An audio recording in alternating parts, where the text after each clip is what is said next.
Video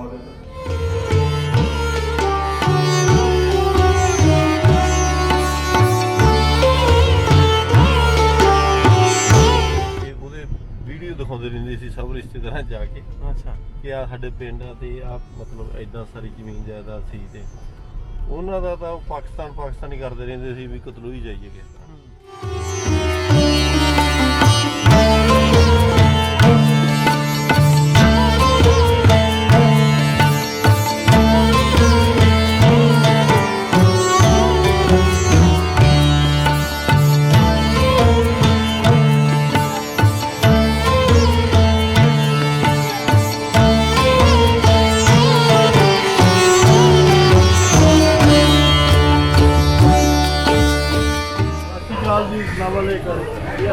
ਇਹ ਬਜ਼ੁਰਗਾਂ ਦਾ ਮੇਰਾ ਵੱਡਾ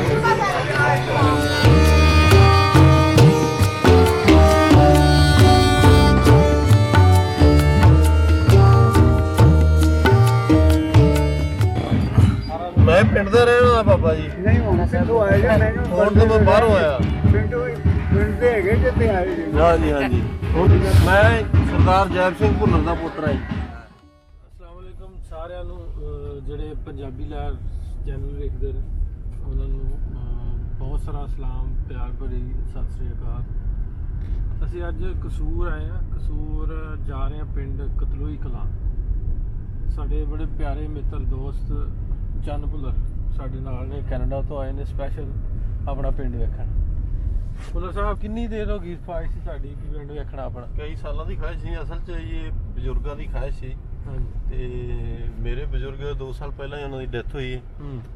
ਤੇ ਉਹ ਤਾਂ ਬਸ ਜਦੋਂ ਕਿ ਇੱਕ ਵੀਡੀਓ ਪਾਈ ਉਹ ਤੁਸੀਂ ਤੇ ਉਹਦੇ ਵੀਡੀਓ ਦਿਖਾਉਂਦੇ ਰਹਿੰਦੇ ਸੀ ਸਭ ਰਿਸ਼ਤੇਦਾਰਾਂ ਜਾ ਕੇ। ਅੱਛਾ ਕਿ ਆ ਸਾਡੇ ਪਿੰਡ ਆ ਤੇ ਆ ਮਤਲਬ ਇਦਾਂ ਸਾਰੀ ਜ਼ਮੀਨ ਜਾਇਦਾਦ ਸੀ ਤੇ ਉਹਨਾਂ ਦਾ ਤਾਂ ਪਾਕਿਸਤਾਨੀ ਕਰਦੇ ਰਹਿੰਦੇ ਸੀ ਵੀ ਕਤਲੂਈ ਜਾਈਏ ਕਿਸ ਤਰ੍ਹਾਂ।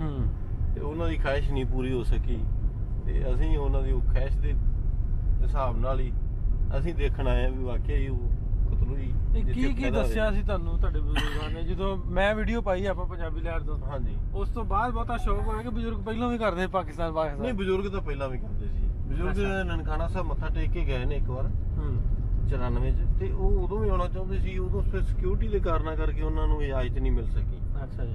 ਤੇ ਫਿਰ ਉਹ ਨਹੀਂ ਆ ਸਕੇ ਤੇ ਵਾਪਸ ਚਲੇ ਗਏ। ਉਹਨਾਂ ਦੀ ਦਿਲ ਦੀ ਰੀਝ ਤਾਂ ਬਹੁਤ ਜ਼ਿਆਦਾ ਸੀ ਜੀ।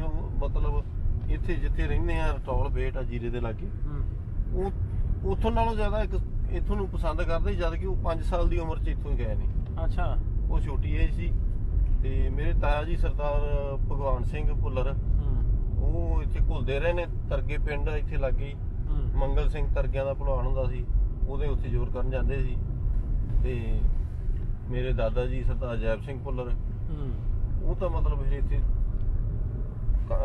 ਪੂਰੀ ਜੰਗ ਏਜ 'ਚ ਸੀਗੇ। ਤਾਇਆ ਜੀ ਵੀ 21 ਸਾਲ ਦੇ ਸੀ ਜਦੋਂ ਇੱਥੋਂ ਗਏ ਨੇ। ਆਪਾਂ ਪਹੁੰਚ ਗਏ ਹੁਣ ਕਤਲੂਈ ਦੇ ਬਾਹਰ ਹੀ ਖਲੋਤੇ ਆ। ਉਹ ਸਾਹਮਣੇ ਇੱਕ ਪੁਰਾਣਾ ਸਾਨੂੰ ਮੰਦਿਰ ਸ਼ਾਇਦ। ਹਾਂਜੀ ਉਹ ਮੰਦਿਰ ਹੈ। ਹਾਂਜੀ ਉਹ ਦੱਸਦੇ ਸੀ ਵੀ ਮਾਤਾ ਦਾ ਮੰਦਿਰ ਸੀ ਤੇ ਇਹਦੇ ਦੁਆਲੇ 60 ਕਮਰੇ ਹੁੰਦੇ ਸੀ। ਅੱਛਾ ਤੇ ਉਹਦੇ ਵਿੱਚ ਆ ਕੇ ਰਾਹੀ ਪਾਂਦੀ ਆਰਾਮ ਕਰਦਾ ਸੀ ਤੇ ਫਿਰ ਅੱਗੇ ਚੱਲਦਾ ਸੀ ਜਿਵੇਂ ਕੋਈ ਰਾਤ ਪੈਣ ਤੇ ਜੋ ਸੁਣਿਆ ਜੀ। ਅੱਛਾ ਇੰਨੀ ਖਿੱਚ ਕਿਸ ਤਰ੍ਹਾਂ ਪੈਦਾ ਹੋਈ? ਉਹ ਬਾਬਾ ਜੀ ਦੇ ਦੱਸਣ ਦੀ ਵੀ ਆਪਣਾ ਪਿੰਡ ਕਤਲੂਈ? ਹਾਂਜੀ ਉਹਨਾਂ ਕਰਕੇ ਹੋ ਗਈ ਵੀ ਇੱਕ ਚਲੋ ਬਜ਼ੁਰਗ ਜਿਉਂਦੇ ਨੇ ਤੇ ਆਪਾਂ ਦੇਖ ਆਉਣੇ। ਉਹ ਕੋਈ ਦੱਸਣਗੇ ਵੈਸੇ ਤਾਂ ਉਹ ਦੱਸਦੇ ਵੀ ਉਹਨਾਂ ਬਜ਼ੁਰਗਾਂ ਦਾ ਕਈ ਵਾਰੀ ਉਮਰ ਦੇ ਹਿਸਾਬ ਨਾਲ ਕਾਫੀ ਉਮਰ ਹੋ ਗਈ ਹੈ ਉਹਨਾਂ ਦੀ, 90 ਸਾਲ ਤੋਂ ਉੱਤੇ ਹੋਣੇ ਆ। ਤੇ ਕਈ ਕਿਹਦਾ ਨਾਂ ਦੱਸਿਆ ਪਿੰਡ ਦੇ ਵਿੱਚ ਫਲਾਣਾ? ਮਤਲਬ ਸਾਡੇ ਪਰਿਵਾਰ ਚੋਂ ਨਹੀਂ, ਇੱਥੇ ਕੋਈ ਬਜ਼ੁਰਗ ਮੁਸਲਮਾਨਾਂ ਦਾ ਜਿਹੜਾ ਕੋਈ ਹੈ ਸੀ ਉਹਨਾਂ ਦਾ? ਨਹੀਂ ਇੱਥੇ ਤਾਂ ਕੋਈ ਫਕੀਰ ਬਾਬਾ ਸੀ ਕੋਈ। ਅੱਛਾ ਹਾਂਜੀ ਤੇ ਕੋਈ ਬਾਕੀ ਤਾਂ ਹੋਰ ਨਾਂ ਕਿਉਂਕਿ ਤਕਰੀਬਨ ਸਾਰਾ ਪਿੰਡ ਚਲੇ ਗਿਆ ਜੀ। ਮੇਰੇ ਦਾਦਾ ਜੀ ਹੋਰੀ 6-7 ਭਰਾ ਸੀ ਤੇ ਉਹਨਾਂ ਚੋਂ 5 ਦੀ ਔਲਾਦ ਹੈਗੀ ਹੈ, ਜਿਵੇਂ ਜੈਬ ਸਿੰਘ ਭੁੱਲਰ, ਸੱਜਣ ਸਿੰਘ ਭੁੱਲਰ, ਬੂਟਾ ਸਿੰਘ ਭੁੱਲਰ ਤੇ ਕਿਸ਼ਨ ਸਿੰਘ ਭੁੱਲਰ ਤੇ ਕਾਲਾ ਸਿੰਘ ਭੁੱਲਰ। ਅੱਛਾ ਹੁਣ ਜੇ ਆਪਾਂ ਓਵਰਆਲ ਗੱਲ ਕਰੀਏ ਬਾਬੇ ਦੀ ਵਿਸ਼ ਪੂਰੀ ਕਰਨ ਪਿੰਡ ਪਹੁੰਚ ਗਏ, ਪਿੰਡ ਦੇ ਬਾਹਰ ਖਲੋਤੇ। ਹਾਂਜੀ ਕਿਸ ਤਰ੍ਹਾਂ ਦਾ ਲੱਗ ਰਿਹਾ? ਬਹੁਤ ਵਧੀਆ ਲੱਗ ਰਿਹਾ ਜੀ। ਆਪਣੇ ਬਾਪ ਦਾਦੇ ਦਾ, ਆਪਣੇ ਵੱਡੇ ਬਜ਼ੁਰਗਾਂ ਦਾ ਜਨਮ ਸਥਾਨ ਵੇਖ ਕੇ, ਮਤਲਬ ਜਿੱਥੇ ਉਹਨਾਂ ਨੇ ਬਚਪਨ ਉਹਨਾਂ ਦਾ ਲੰਘਿਆ, ਜਿੱਥੇ ਉਹਨਾਂ ਨੇ ਇਸੇ ਇਹਨਾਂ ਰਾਵਾਂ ਤੇ ਕਿਤੇ ਉਹ ਊਠ ਤੇ ਗੱਡਾਂ ਫਸਲ ਲੈ ਕੇ ਜਾਂਦੇ ਰਹੇ ਕਸੂਰ। ਤੇ ਚੰਗਾ ਸੁਣਿਆ ਸੀ ਜ਼ਮੀਨ ਜਾਇਦਾਦ ਚੰਗਾ ਕਾਰੋਬਾਰ ਸੀ, ਚੰਗੀਆਂ ਕਣਕ ਹੁੰਦੀ ਸੀ ਉਹਨਾਂ ਟਾਈਮਾਂ 'ਚ ਫਸਲਾਂ ਸਾਰੀਆਂ। ਤੇ ਮਨ ਬਹੁਤ ਖੁਸ਼ ਹੋ ਰਿਹਾ ਜੀ ਵੀ ਵਧੀਆ ਲੱਗ ਰਿਹਾ, ਬਹੁਤ ਵਧੀਆ ਲੱਗ ਰਿਹਾ ਜੀ ਵੀ ਕੋਈ ਦੱਸਣ ਦੇ ਮੇਰੇ ਕੋਲ ਉਹ ਅਲਫਾਜ਼ ਨਹੀਂ ਹੈਗੇ ਜਿਹੜੇ ਮੈਂ ਵਰਤ ਸਕਾਂ। ਚਲੋ ਆਪਾਂ ਚੱਲਦੇ ਹਾਂ ਹੁਣ ਪਿੰਡ, ਉਹ ਜਿੱਥੇ ਕੋ ਆਪਣਾ ਘਰ ਬਜ਼ੁਰਗਾਂ ਦੱਸਿਆ, ਕੋਸ਼ਿਸ਼ ਕਰਦੇ ਹਾਂ ਜ਼ਰੂਰ।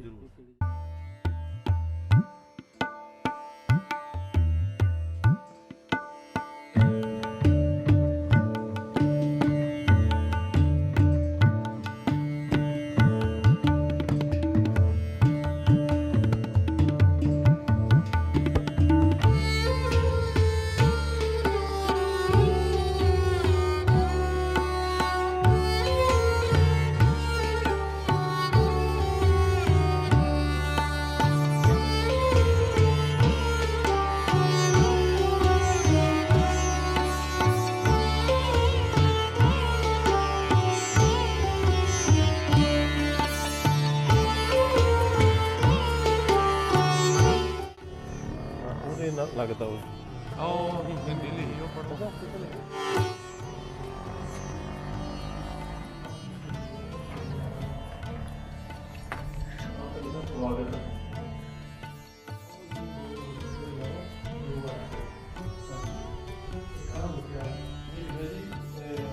ਬਾਬਾ ਜਿੰਦ ਸਿੰਘ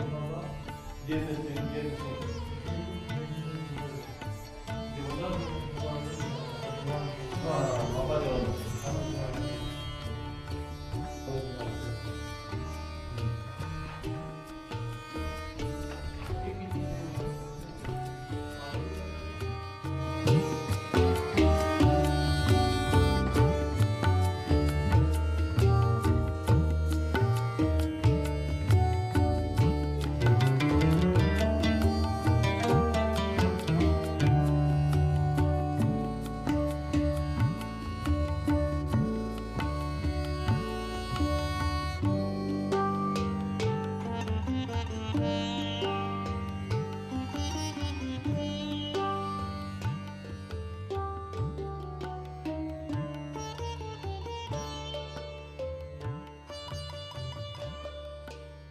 ਭੁੱਲਰ ਸਾਹਿਬ ਜਿਵੇਂ ਦੱਸਣ ਦੇ ਸੋ ਕਿ ਇਹ ਦੱਸਦੇ ਜਰੂਰ ਕਿ ਮੰਦਿਰ ਦੇ ਕੋਲ ਬਜ਼ੁਰਗ ਦੱਸਦੇ ਜੀ ਜਦੋਂ ਘਰੋਂ ਆਪਣਾ ਚੱਲਦੇ ਸੀ ਪਿੰਡੋਂ ਤੇ ਘਰੋਂ ਨਿਕਲਣਾ ਤੇ ਅੱਗੇ ਰੇੜ ਸੀ, ਨੀਵਾਂ ਥਾਂ ਸੀ, ਨੀਵਾਂ ਥਾਂ ਲੰਘ ਕੇ ਅੱਗੇ ਸਾਰੀ ਕੀ ਮੰਦਿਰ ਆ ਜਾਂਦਾ ਸੀ ਤੇ ਮੰਦਿਰ ਦੇ ਕੋਲੋਂ ਸੱਜੇ ਪਾਸੇ ਨੂੰ ਲੰਘ ਕੇ ਅੱਗੇ ਨਹਿਰ ਆ ਜਾਂਦੀ, ਖੇਤਰ ਨੂੰ ਜਾਈਦਾ ਸੀ। ਉਹ ਬਾਬੇ ਇੱਥੇ ਹੀ ਲੰਘਦੇ ਨੇ ਕਿਉਂਕਿ ਉਹ ਸਾਹਮਣੇ ਆਪਣੀ ਨਹਿਰ ਤੇ ਆਹ ਮੰਦਿਰ ਹੈ ਤੇ ਆਹ ਉਹਨਾਂ ਰਾਵਾਂ ਦੇ ਕੋਲ ਉਹਨਾਂ ਰਾਵਾਂ ਤੇ ਅੱਜ ਮਹਿਸੂਸ ਹੋ ਰਿਹਾ ਜੀ ਕਿਤੇ ਉਹਨਾਂ ਨੂੰ ਨਸੀਬ ਹੁੰਦਾ ਇਹ ਚੀਜ਼ ਦੁਬਾਰਾ ਦੇਖਣੀ ਤੇ ਫਿਰ ਤਾਂ ਬਹੁਤ ਹੀ ਵਧੀਆ ਹੁੰਦਾ।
ਇਹ ਬਜ਼ੁਰਗਾਂ ਦਾ ਮੈਂ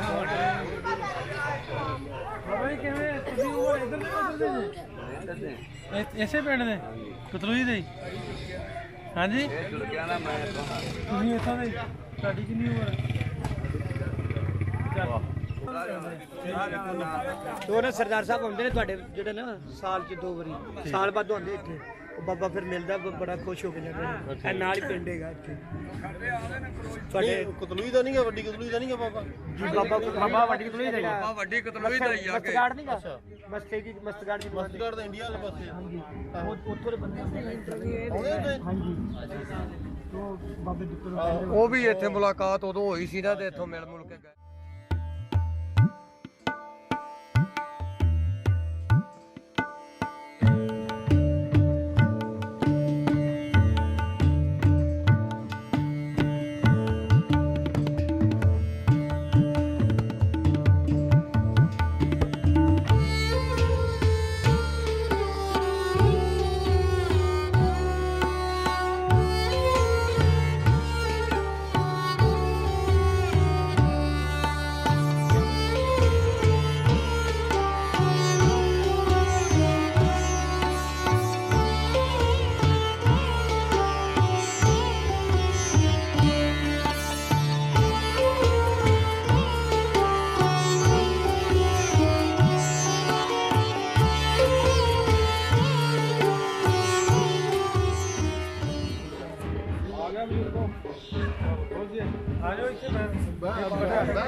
ਮੈਂ ਪਿੰਡ ਦਾ ਰਹਿਣ ਵਾਲਾ ਬਾਬਾ ਜੀ। ਨਹੀਂ ਹੁਣ ਕਿੱਥੋਂ ਆਏ ਜੀ ਮੈਨੂੰ ਹੁਣ ਤਾਂ ਮੈਂ ਬਾਹਰੋਂ ਆਇਆ। ਪਿੰਡ ਦੇ ਹੈਗੇ ਜਿੱਥੇ ਆਏ ਜੀ। ਹਾਂਜੀ ਹਾਂਜੀ, ਹੁਣ ਤਾਂ ਮੈਂ ਸਰਦਾਰ ਜੈਬ ਸਿੰਘ ਭੁੱਲਰ ਦਾ ਪੁੱਤਰ ਹਾਂ। ਉਹਨਾਂ ਨਾਲ ਦਾ ਹਾਂ, ਉਹ ਭਗਵਾਨ ਹੁੰਦਾ ਸੀ ਵੱਡਾ ਉਹ ਮੇਰੇ ਤਾਇਆ ਜੀ ਸੀ। ਤਾਇਆ ਜੀ ਸੀ ਨਾ, ਉਹ ਤੇ ਮੈਂ ਅਸੀਂ ਇਕੱਠੇ ਰਹੇ ਆ ਤੇ ਦੇਖ ਤੋਂ ਵੀ ਨਿਬੜ ਉਹਦਾ ਪੁੱਤਰ ਮਹਿੰਦਰ ਸੀ ਮਹਿੰਦਰ ਤੇ ਇੱਕ ਛੋਟਾ ਉਦੋਂ ਮੈਂ ਉਹਦੇ ਨਾਲ ਭਾਈਵਾਲੀ ਕੀਤੀ ਆ ਸਾਲ ਉਹਦੀ ਜੋਗ ਤੇ ਰਿਹਾ 10ਵਾਂ ਹਿੱਸਾ ਲਿਆ। ਅੱਛਾ ਉਹ ਹਟ ਕੇ ਦੂਜਾ ਸਾਲ ਹੋਇਆ ਫਿਰ ਮੈਨੂੰ ਜ਼ੋਰ ਲਾ ਰਿਹਾ ਪਹਿਲੋਂ ਤਾਂ ਬਾਹਰੋਂ ਨਹੀਂ ਸਾ ਵਾਉਂਦਾ ਜਿਹੜੀ ਚਾਰ ਨਾਲ ਜਿਸ ਵੇਲੇ ਉਹਦੇ ਨਾਲ ਰਹਿ ਪਿਆ ਮਾਸ ਦੀ ਜਾਜ ਫਿਰ ਦੂਜੇ ਸਾਲ ਜ਼ੋਰ